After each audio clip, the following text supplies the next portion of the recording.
আমি আগেও বলেছি, যাদের পিঠ দেয়ালে লেগে গেছে তার মানে হচ্ছে আপনি সারা জীবন তদবিরের উপরেই ছিলেন, কোনো ফল পাননি, এখন আপনার পিঠটা দেয়ালে লেগেছে, তখনই আমার সাথে যোগাযোগ করবেন। আসসালামু আলাইকুম ওয়া রাহমাতুল্লাহি ওয়া বারাকাতুহু। বিসমিল্লাহির রহমানির রহিম। আলহামদুলিল্লাহ ওয়াসসালাতু ওয়াসসালামু আলা রাসূলিল্লাহ ওয়া আলা আলিহি ওয়া আসহাবিহি আজমাইন। সম্মানিত দিনদার, পরেজগার, মুত্তাকি, ইমানদার ভাই ও বোনেরা, আপনারা যারা আমার সাথে যোগাযোগ করতে চান, কথা বলতে চান এবং বিভিন্ন ধরনের তদবির নিতে চান, তাদের জন্য আজকের এই ভিডিওটি খুবই দরকারি এবং আপনারা ভিডিওটি সম্পূর্ণ দেখবেন। কিভাবে আমার সাথে যোগাযোগ করবেন এই বিষয়ে আমি এই ভিডিওতে বলে দিচ্ছি। মানুষের পারিবারিক জীবনে নানা ধরনের সমস্যা থাকে, ভাই বোনের মধ্যে দ্বন্দ্ব, স্বামী স্ত্রীর মধ্যে ঝগড়া, বা 1 বছর হয়েছে, বিয়ে হয়েছে, এখন বাচ্চা হচ্ছে না, বা স্বামী বাজারে গেলে বউকে বলে যায় না।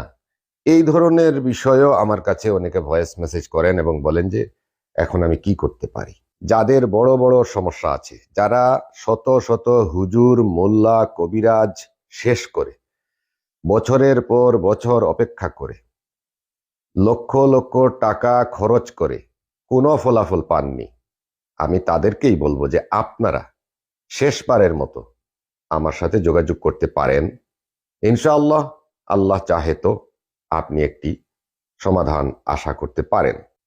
দ্বিতীয় যেটি, আপনারা আমার সাথে অবশ্যই ভয়েস মেসেজ করবেন, মুখ দিয়ে কথা বলে দিবেন।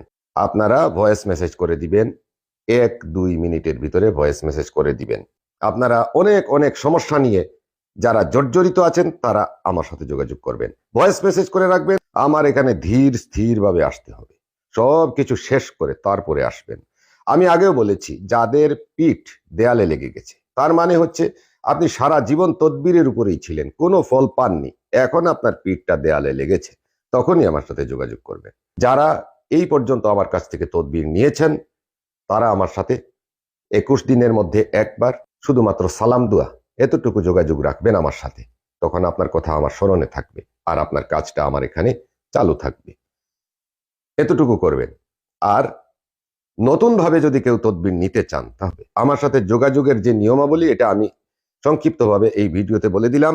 এর বাইরে আমার সাথে আপনারা যোগাযোগ করার চেষ্টা করবেন না।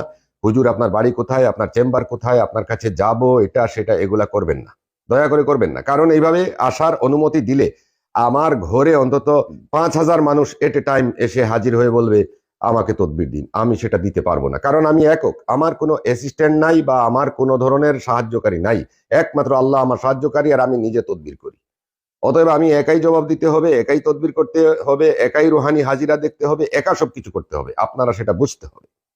যারা পুরাতন আছেন তারা অবশ্যই বুঝে সুঝে যোগাযোগ করবেন, আর যারা নতুন আমার এই ভিডিও দেখলেন, আগামীতে যোগাযোগ করতে হলে আমার নিয়ম অনুযায়ী যোগাযোগ করবেন, আর না হয় আমি আর কল দিয়ে আমাকে অবশ্যই আমার সাথে যোগাযোগ করতে হলে ভয়েস মেসেজ করতে হবে, তাও আবার 1 থেকে 1.5 মিনিটের ভয়েস মেসেজ করবেন। তো এই ছিল আজকের ভিডিও, ইনশাআল্লাহ আপনারা দেখলেন এবং এই অনুযায়ী আমার সাথে ইচ্ছা থাকলে যোগাযোগ করবেন, ইচ্ছা না থাকলে যোগাযোগ করবেন না।